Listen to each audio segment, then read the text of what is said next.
was 3 o'clock a.m. and I saw a beam of light just shining from our ceiling. And I remember just rolling over onto my back slowly and gazing at this beam of light. Next thing I know, I feel this surge of energy and electricity running through me. And I felt like I was flying upwards at a fast rate of speed.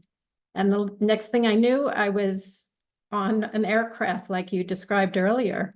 And there were three beings standing next to me. And they were wearing long robes, and they were instructing me to look out this large glass window. And when I looked out this large glass window, I saw children, a group of children, and a woman who appeared to be a woman bring one child out, what looked like a young boy to me, roughly around 8 years old.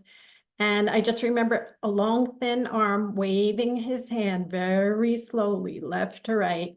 And our eyes were just locked. We looked at each other, and I just had this overwhelming feeling of love and connection. And I turned to the being next to me and I said, "Is this my son?" And he said, "This is your son." And I was compelled to say, "Well, what is his name?" And he said, "His name is Elijah." And then I just stared at the boy. And again, I felt this love, this connection. And the beings were telling me a few things that I basically had a mission to accomplish on Earth. And that was to tell this story over and over and over again.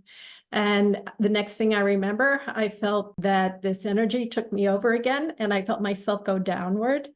And the next thing I knew, I shot up in bed. I felt this pounding in my chest, and I kept hearing, "Look up the meaning of his name, look up the meaning of his name." And I just remember, again, I'm 32 years old. Everybody's asleep. I walked over to the back room, got the book of names that I had when my children were born, and I looked up Elijah, and the meaning is "The Lord is my Savior." So this was a moment of what just happened to me. What happened? Okay. I mean, you could imagine.